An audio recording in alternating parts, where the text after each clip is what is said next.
Hello and welcome to the Mindset Mentor. I'm your host, Tania, helping you live your best life.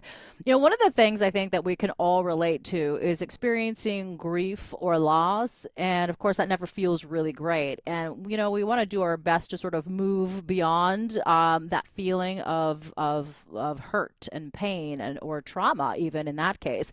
So today, we're going to have a very beautiful, enlightening conversation with my special guest, Reverend Karen Herrick. Karen is an author. She's written 3 books. Her latest book is called Psychology of the Soul and the Paranormal.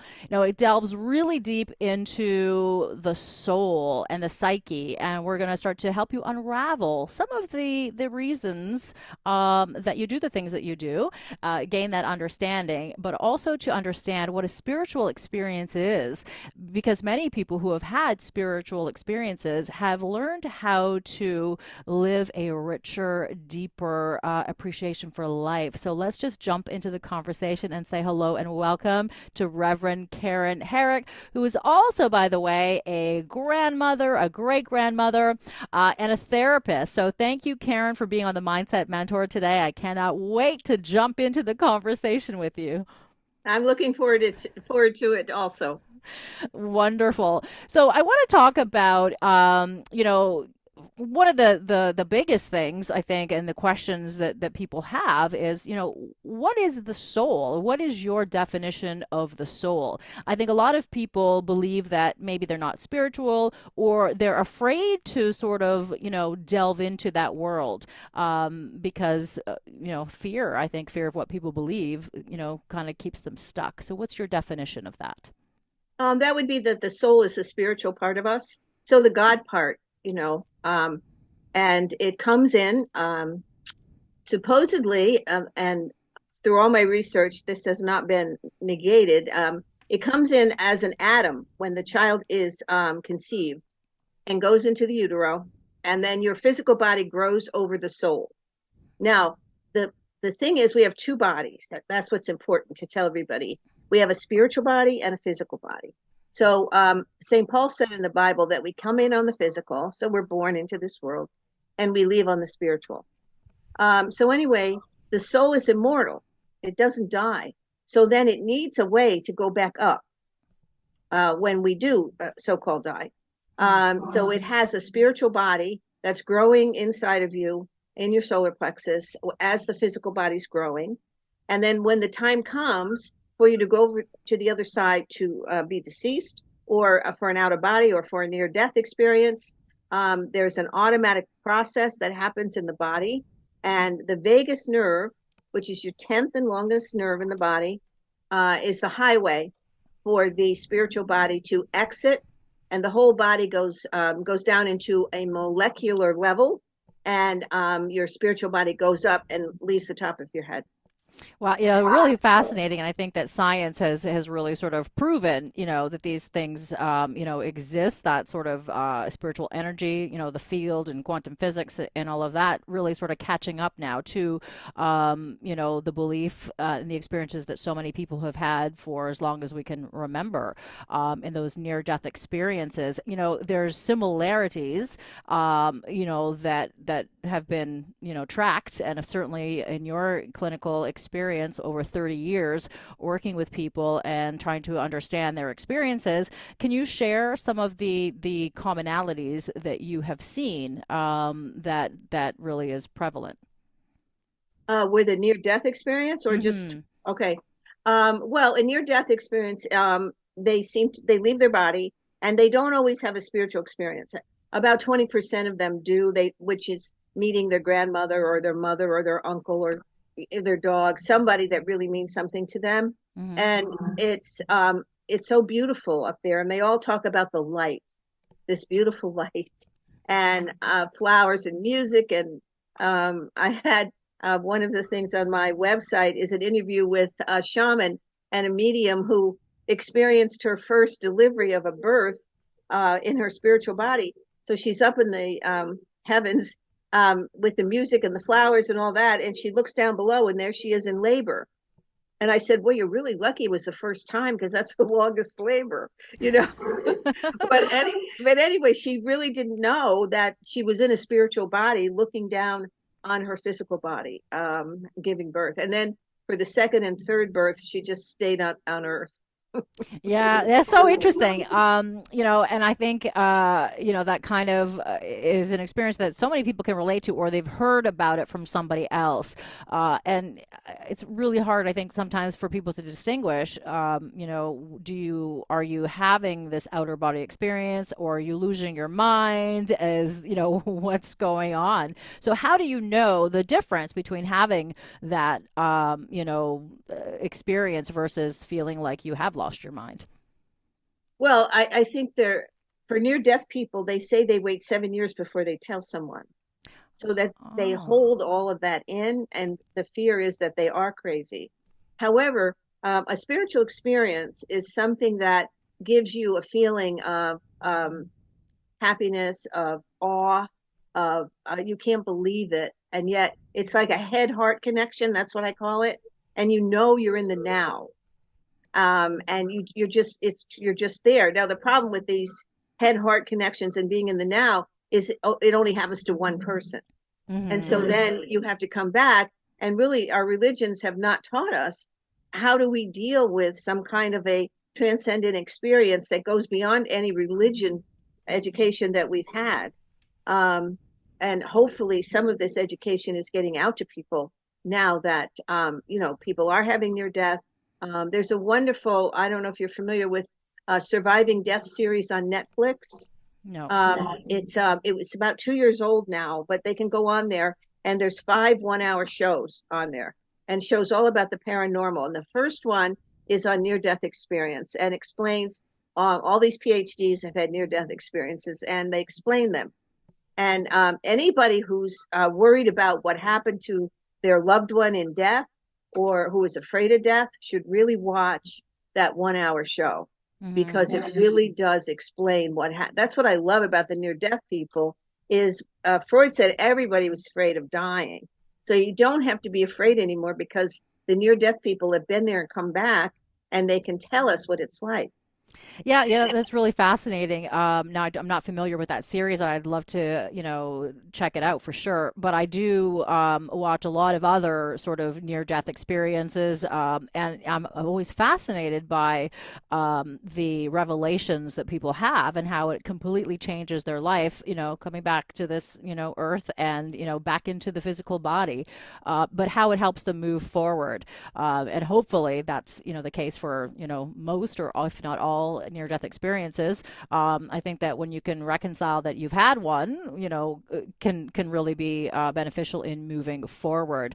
There's so much research now, I think, that delves further into all of that. And it's interesting. You talked a little bit about the vagus nerve, and how does that relate to some of the insights that we receive that can help us to move forward? I know part of one of the things that you talked about in your book was, shedding some light on why we get inspiration in the shower. Sometimes those great ideas just come in, and we don't know, where is this coming from? Is that me? Who's thinking these thoughts?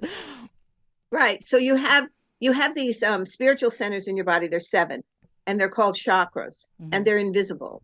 So you have to be clairvoyant to see some of what I'm explaining to you.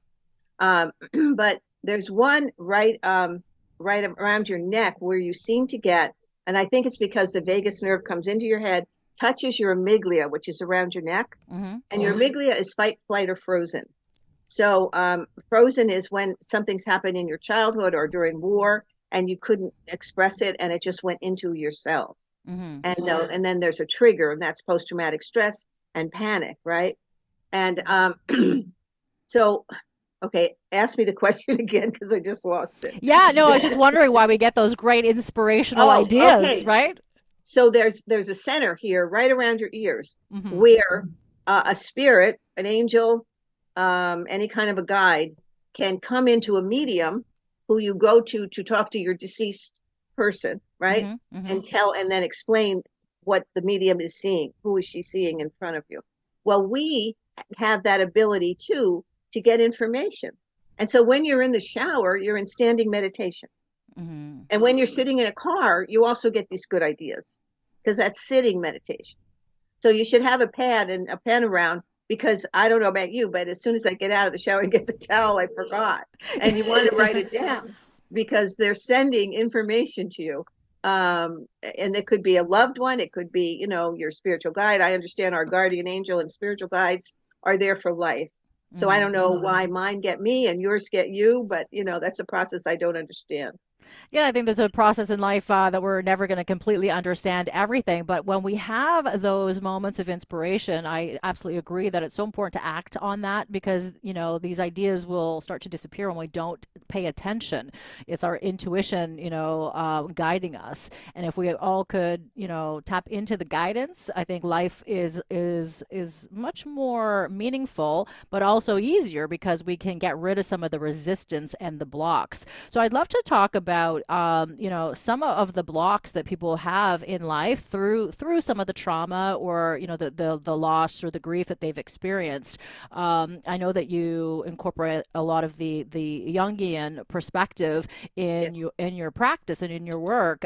So what are some of the tools that we can use to help get us out of that feeling of despair or loss, grief, sadness, or whatever emotion is sort of coming up?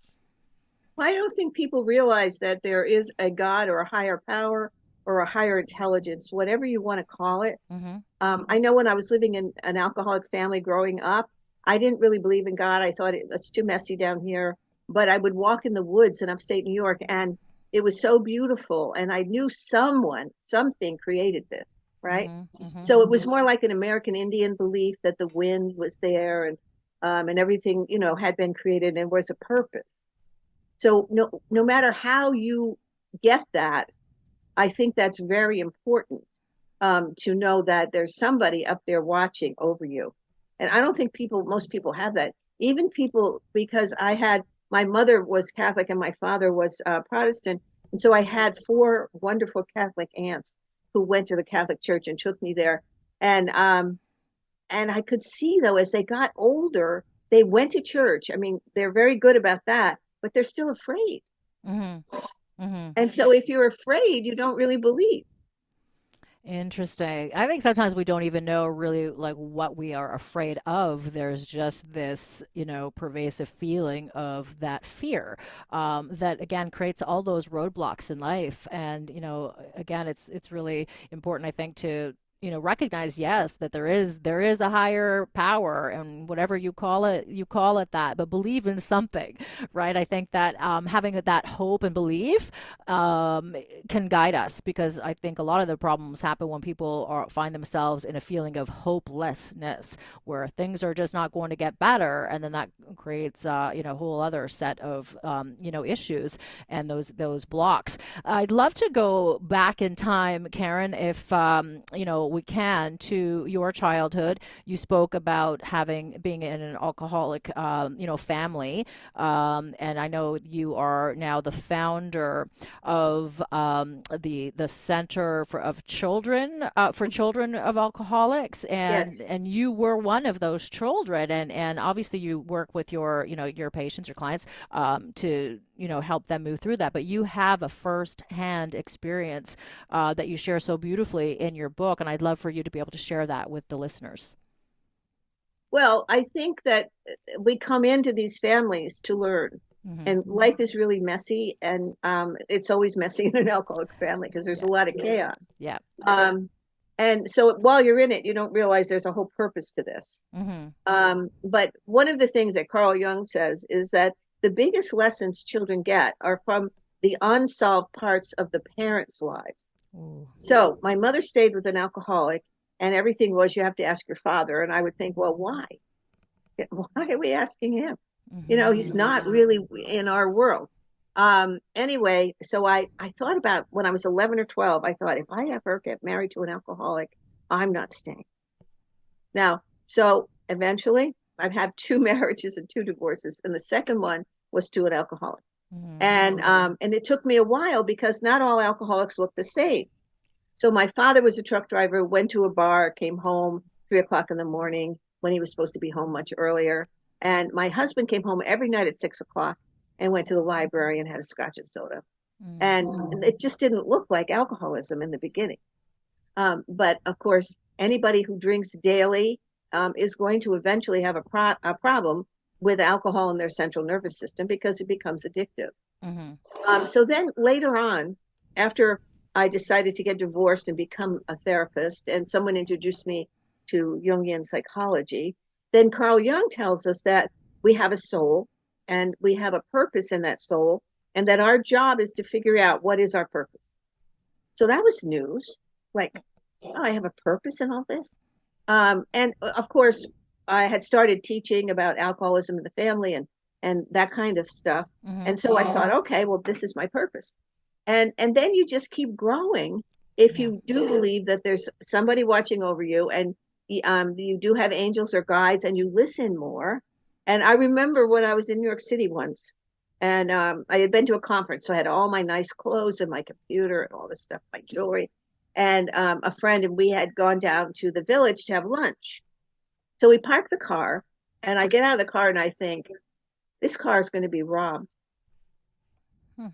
So I say that, and she says, oh no, oh my God, we got a parking space. I said, let's go to New Jersey and have lunch on the water. No, come on. We got a parking space and everything, right? So we go shopping and we forget all about it, and then come back and we get to New Jersey and we open the trunk and it's completely empty. Wow. Oh my goodness. Yeah. So I say to myself, well, that little voice isn't loud enough, right? It should be louder. And then after a couple of days thinking about that, I thought, no, Karen, you should be quieter. And Oh, I so, like that. Yes. so spirits, our guides, they give us thought. And when Carl Jung was going through this bad time because he broke up with Freud, he had this guru in this dream, and the guru said to him, you're very arrogant. You think that every thought in your head is yours, and it's not. And so that's a nice thing to think about too. So how many of these thoughts are actually mine, or are they coming from someplace else? So people, spirits who want to help me, because spirits can't talk to us, but they can send us thoughts. I think sometimes too is that, are these thoughts spirits, or are these thoughts, do they belong to someone else? Are we recreating and reliving their trauma and drama, and some of the lessons, the unfinished business that our ancestors have had? You talked about that, where you had that sort of revelation that you modeled the pattern of your mother. You never wanted to marry an alcoholic, and you thought, well, if I ever did, I wouldn't stay, but yet you found yourself in that exact same position.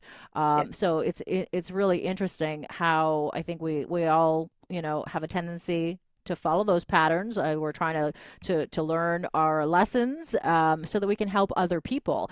And do you find that when you had that revelation for yourself, that it was and you recognized that you had purpose, was that a relief to you, or did you feel overwhelmed by, oh my gosh, like how do I fix this, or what were your thoughts and feeling? What was your feeling? I'm sure I was overwhelmed, because to try to divorce an alcoholic who doesn't want to be divorced just because he doesn't want to ruin his image is difficult. And I was in therapy at that time, and I would suggest that you get a therapist and you get a plan, or at least somebody that can help you. So so I got out of the marriage and then went back to college and went to Rutgers University for my master's, and it was in social work. And then I just started giving talks around for the Division of Alcoholism for the state of New Jersey. So I worked with the families of alcoholics, and I found I wish that for everybody, that you get a passion, that you just love to go to work and you can't wait for Monday, because the weekend is just not what you want to do right now. You want to be there. Yeah, I agree with you. I think that's really a goal that, we can all strive to, is finding that soul purpose and feeling great. And you wake up feeling excited to start the day. But the reality is that so many people are not in that space. And you experienced that as well. So not only were you, in this alcoholic relationship, you were also dealing with a sociopath, and I think that takes things into a completely different direction, and compounds the stress. So, you talked a little bit about the messiness of life, and we can all relate to the messiness of life. We all had our moments in life. Sometimes those moments last a very long time and can even last for decades. But how did you recognize, and when did you recognize that you were also dealing with a sociopath? I probably didn't recognize it at the time because Mm-hmm. if I had, I might have been, I was scared a lot of the time. Mm. Um, but I didn't recognize the degree until after I got out. Mm-hmm. And Mm-hmm. I think denial sometimes is a wonderful thing in that it protects you. Mm-hmm. But when I did get out, I remember I had the thought he didn't kill me. And I thought, where did that thought come from? But that was the level of fear sometimes, Mm-hmm. because he was just, I mean, they're just out of their minds and they don't know what they're doing. Um, but my therapist helped me, and I had three daughters, so I wanted to show them that you don't have to stay Mm-hmm. and be miserable. You can, do what it is that you're supposed to be doing. And mine, I was getting my degrees, my bachelor's and my master's, because nobody in my family had gone to college. Mm-hmm. So, that was, I thought, my purpose then, right? Beautiful. Yeah. And I mean, it's huge. I mean, it's such a beautiful feat to be able to get to that level, but, it goes beyond that, so much more. I mean, right now you're helping the planet, you're helping other people to heal, to understand, some of the reasons that they have gone through those difficulties and to transform them. And I certainly believe that our greatest challenges in life are our greatest gifts and our blessings and our rewards. And that, yeah, we are meant to learn something from that, but it goes really beyond learning just something from about yourself. We're really teaching each other constantly in any exchange. We learn from people, and every moment is an opportunity to share, to learn. And that's why I love having these great conversations to help people understand that they're not alone. And so I thank you for opening up, Karen, and sharing your story and helping to guide others along their journey. And of course, we're all on our own individual journeys, but collectively at the same time. So recognizing that, I think, is important. Well, we're going to continue the conversation here with Reverend Karen Herrick right here on Sauga 960 AM. You're listening to the Mindset Mentor. So stay tuned for more incredible tips and advice and helping you to live your best life. Reverend Karen Herrick is the author of Psychology of the Soul and The Paranormal, and we are diving deep into not only her book and her words, but into her life. Her clinical practice of over 30 years comes together with her personal experiences, all in this book that is so rich with incredible insight to help you live, a richer, deeper, fulfilling life. So stay tuned, and we'll be back. And welcome back to the Mindset Mentor. I'm Tania Kolar. My special guest today is Reverend Karen Herrick. She is an author of 3 books. Her latest book is what we are delving into today, which is Psychology of the Soul and the Paranormal. Karen is also a grandmother, a great grandmother, a therapist, and she's experienced what many would say trauma in a lifetime, that dates back to childhood. We talked a little bit about her experience growing up as or in an alcoholic environment, and then sort of repeating that pattern. We talked about why we get those great, wonderful insights while we're in the shower, and we also touched on near-death experiences, which I think a lot of people are fearful of, even considering, because they start to think that, well, if I'm having this experience, what does it mean about me? Have I gone crazy? There's a mental health component, and I think in a stigma, Karen, that is attached and associated with those beliefs. So I'd love to talk a little bit about, the mental health aspects so that we can gauge for ourselves and really understand how, we can, improve our overall mental health through any experiences in life. Yeah. So if someone's having a psychotic break or a psychotic problem, Hmm. and they tell you a story, now they could say, I'm talking to Christ or Muhammad or whoever they're having the vision of. But one thing about their story is they can't come in and out of that story and tell you the same story every time. In fact, each time it's very, very different. So Hmm. that would be one of the differences with somebody who had a spiritual experience. They tell you the same story over and over again because it was so awe-inspiring that they have it, you know.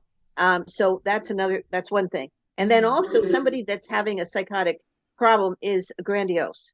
So they're bragging about what they, Muhammad did or Christ did. But then they keep going and then they just change everything. So it's a grandiose attitude, whereas somebody who had a spiritual experience will be humbled and in Hmm. awe and maybe not understand it right away. Yeah, I think that that's kind of like a lot of things in life that sometimes it literally takes decades. And I know from my personal experience, it's taken me decades to figure out the reason why I had this particular belief system. And but it opens you up to a whole new world when you're willing to go there. And for me, I also experienced some traumatic event that really made me question my beliefs, and it was such a blessing, and I'm so grateful for that experience. And I think that if we can, you know, get quiet, as you mentioned earlier, right? Listening to those voices, but it's about, getting still within to be able to hear that intuitive nudge so that we know, the right choices, or, the better choices to take us forward, I think is really, really important.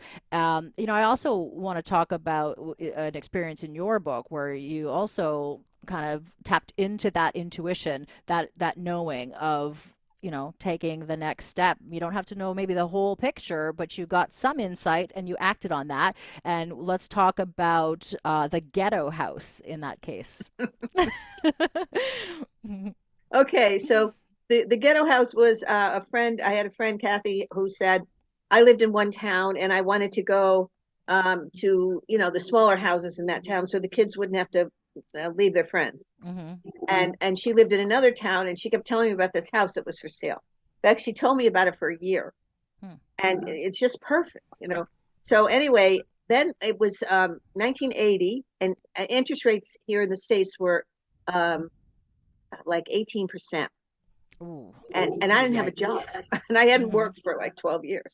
So anyway, my sociopathic husband gave me $10,000, signed my name to some papers. He worked for a three-letter corporation, and so he got all the house money when he was just going to move uh, just enough miles up to New York that he could sell the house to the company. But he said that we were divorced, which we were not. So I had to get an attorney if I was going to get my house money because that was the only way I was going to get, someplace to start. So anyway, Kath comes over and she says to me, Karen, this house is going up for auction on Saturday. The house I've been telling you about. And I had known that the house in my town, there was going to be an auction in 2 weeks. So I thought, okay, I'm going to go practice because number one, she's been telling me and she really means well. And I don't want to say I don't want to live in this town.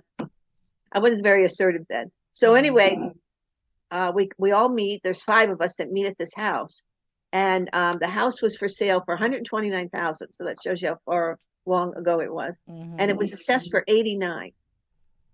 So anyway, and you had to have $10,000 to put down to bid. That's all I had. So there's a synchronicity, which you have to look for synchronicities in life. Mm. These meaningful coincidences that happen, which I didn't know anything about that then. Put down my 10,000 and the it was a day in June. It was beautiful outside, and inside they hadn't really, painted this house in 20 years or done much to it. And the the auctioneer comes in and says, "Let's go out on the lawn." I thought, "Yeah, let's get out of here." So anyway, we go out on the lawn, and I was told that they were going to start at 100,000, which I thought, well, that's no big deal.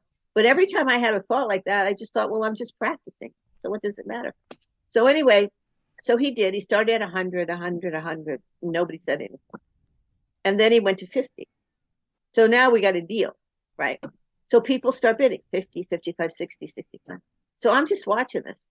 And so so somebody says, I don't know, I think I started in there at 75 maybe, or 70, and somebody said 75. And then I had a thought, which was not my thought, which I didn't know that then. You don't have to bid in $5,000 increments. Nobody said that, right? So I said 76. So he said 80, and I said 76, and he said 80. And I don't know where this voice came from because there was a spirit helping me, which sounds crazy, but I said 76. And I thought, oh my God. I had no idea that came out of me. Well, it just stopped everybody. It was like they were thinking this was like Monopoly money. And then it's like, wait a minute, we're betting real money here. So somebody says 77, and I said 78. And then I was standing in this lawn in my equilibrium. I really think because I had the spirit kind of helping me that I was a little disoriented. And from that, and then I heard him say sold. So I looked around and nobody looked happy, including me, and I had bought it. And you didn't even realize that it was you. No, Wow, that's interesting. Yeah. no, and I didn't want it. Although it was perfect, 3 bedroom, 2 bath, Yep. Anyway, so but I had a saving grace because he had 3 days in which to accept or reject the offer. And so now it was under the assessed value, right? So rationally you think, well, he's not going to accept it. But you never know something you need to think about. You never know somebody else's experience and what they're going through. So he called in 3 days and congratulated me that I bought this house. And he said, did I want to bring my daughters over to see it? And I said, oh, no, tonight. No, not tonight. And he said, well, would Wednesday be better? And I said, yeah, Wednesday be better. And I'm thinking, what am I going to do? They're going to hate this house. Oh. So anyway, we go, and I have 2 daughters left. One's like 15, and one's about 7 or 8. And she calls it, well, I'm not living here. This is a ghetto house. And I said, well, I don't know where you're going. This is it, babe. Oh, So so anyway, I had to go to court, and I got a mover and did all this stuff. Nobody asked for any money. I didn't have to put any money down then. This was 1980. And so I got movers, and I had to go to court the same morning the movers were coming. So anyway, my 15-year-old, she was going to be, telling movers what boxes go in what room and all that. I went to court. He was found guilty of fraud. And they said she needs a cashier's check right now. She's, needs to have money to put down on a house. And so I got it. Wow. But that was the ghetto house. And I didn't think about it being a spiritual experience until years later when I realized that all the things that had happened around that situation. So when you say that it was a spiritual experience, what was the greatest takeaway from going through that? Well, I've always said half of life is showing up. And when I'm in a mess, I keep thinking, what can I do? What can I do right now that would make me feel better? So that's what I do. So it was like, and then at the closing, their attorney says to me, there's a 5 3/4 assumable mortgage left on this house. Would you like to assume it? And I'm thinking, yeah. Because 18 and 5 3/4, that's better. Well, That's all I a huge do, right? difference. Yeah, yeah. So with that money, I went to graduate school. Wow. So Carl Jung says chance rules. And he was right there because chance did rule because I didn't have any intention to buy that house. Yeah, so interesting. So it's those synchronicities that you speak about, right? Those meaningful coincidences that show up. And I think it's really important to act on those experiences. Sometimes we fear them and then we avoid it. And those lessons keep on, showing up and those synchronicities and those opportunities. But it's incredible when we take those moments and what happens sometimes is incredible. In my own life too, I sit back sometimes, I go, where did that come from? How did this happen? Like, that's incredible. I met this person, had this conversation, and then it leads into so many different things and over one experience. And had you not have paid attention in that moment, life takes you in a different direction. So important to get that guidance. I love that you have found found that experience in the ghetto house that, even your children weren't too happy about. So in the end, how did your kids feel about that experience? Did they also have, moments of a learning experience, or were they just still stuck on, I hate this house? No, even the 7 or 8 year old said later on, Hmm. months later, after we had it all painted, and Yep. I did have a little money to change the kitchen because the kitchen was bad. She said, I'd like to take this house and put it next to our old house. Oh, okay. So it's just like the environment, right? Right, Okay. Mm-hmm. right, yeah. Mm-hmm. So they learned that, it was a bad situation, but we cleaned it up and fixed it. Yeah, beautiful. And I think that's kind of, analogous of life, right? We're cleaning it up and fixing it, right? Every moment we're fixing it, we're just moving Abs forward. Absolutely. Awesome. All right. Well, we're going to take another break here on the Mindset Mentor, and we will continue this conversation with Reverend Karen Herrick. She is the author of Psychology of the Soul and the Paranormal.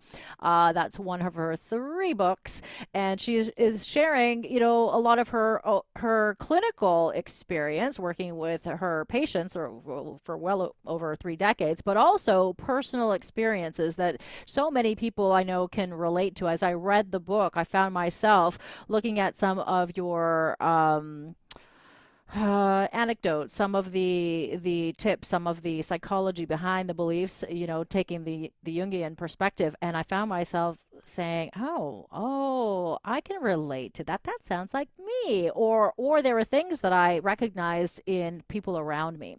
So beautiful book. Right. Yeah, really, really good. All Oh, right, I'm so so glad.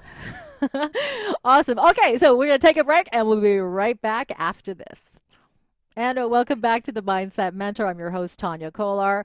I'm so happy to be having this conversation with Reverend Karen Herrick. She is a wealth of knowledge when it comes to helping us to gain insight into the soul and the psyche, and how we can, move forward consciously and appreciate life a little richer, a little deeper, but also, delving into the unconscious, because many of us, I think, live unconsciously, and we don't really know our motivations and what sort of guides us into the things that we do. So Karen, we're going to continue the conversation on your book, Psychology of the Soul and the Paranormal, which I absolutely love. I found myself really relating to a lot of the insights that you've packed into your book. I mean, there's so much knowledge in there. I absolutely love how you've compiled, research and science, and then also the paranormal, different experiences that we can relate to. And, just before we took a break, you and I were talking, and you said that, I think it's important for people to understand that life is messy for everyone. So I want you to talk a little bit more about, what that means and why that's important. Yeah, I think sometimes what people do when they get depressed is why me, why me, why me? And why not you? Because maybe this is the lesson that you came here to do. Oh, Uh, yeah. right? And Hmm. so you have to just think about that. You're here because for some reason, um, either with your background, your parents, your DNA, these things are happening to you for a reason. And so it's your job to figure it out. Now, it's interesting because I think when I lived in California um, when the kids were little, Hmm. and I would go to psychics and not necessarily mediums. I really didn't know the difference that a medium is someone if you want to connect with a deceased loved one, and a psychic is somebody if you want to find the money, your grandmother hid in the attic. Um, so I would go and I would have such a good time, and it was just fun. But then when I started understanding Jung, he believed in astrology. So he would do astrological charts and have them done on his clients. And so I started going to an astrologer who I've been going to for probably 25 years now. So once a year I go to her. And it's not really predictive, but they do say things like, the next 3 months you're going to have money problems, or you have problems with a woman maybe. So anyway, I type over 100 words a minute because I was trained as a secretary. And so I put it all in my calendar and then I forget it. And your year is from I'm an October person. So October to October is your birth year. Mm-hmm. So it's a little different than the calendar year. But that helps guide me. And then I've always gone to psychics just for fun. Mm-hmm. And I always say, I don't drink, I don't smoke, I go to psychics. And really, when I started learning about, we have a sensory reality, past, present, and future. You and I are in the sensory reality, materialistic world right now, right? Mm-hmm. Mm-hmm. Now, when you go to a psychic or a medium, if you want to talk to your deceased loved one, um, you're in a clairvoyant reality, which is a reality that kind of swarms around us. And most people don't understand that. And then you have a transpsychic reality where miracles happen, and that swarms around us. So William James, who was the father of American psychology, and Carl Jung both believe that we have all these different realities, and that's how these different things happen. So that I was driving back from a psychic reading one day, and I was just so happy, you know. So I'm thinking, Karen, you don't know that anything she said is going to happen. Well, yeah, I do, because something she said last year happened. Okay, but you really don't know. So why are you happy? You know, I don't know, but I have a good time there, right? So I'm reading Lawrence LeShan, who's one of a famous psychologist who did some good work, and he says that you're in the now. So when people have a near death or transcendent experience, Mm-hmm. a spiritual experience that their religion doesn't explain to them, they're in the now. That's what the near death people will tell you. You know, there's no past, present, or future. You're right there. Mm-hmm. And that's why it's so meaningful. So if you ever do go to a psychic or a medium or even an astrologer, you're in a different clairvoyant reality. It just brings in a different process for you. And certain things touch you. So you hear it with your heart head. I love that heart head thing. Yep. When you make that connection, it's really meaningful. And then maybe you might try, I don't know, something weird like tank dance lessons or something different because it's come up in the clairvoyant when you talk to a psychic, or else in your astrology chart. Because any astrologer I've ever been to, I've only been to one now for 25 years, but Mm-hmm. she's always pushing. You got to do this. You got to do this. This is where you're supposed to go. And it's the most wonderful chart in the world. You know, well, she doesn't live this life, right? Yeah, yeah. But That's so anyway, interesting. you get guidance. So I've always had that kind of guidance that I paid attention to. Mm-hmm. Yeah, it kind of just helps you find your North Star, Yes. keep on going towards the right direction.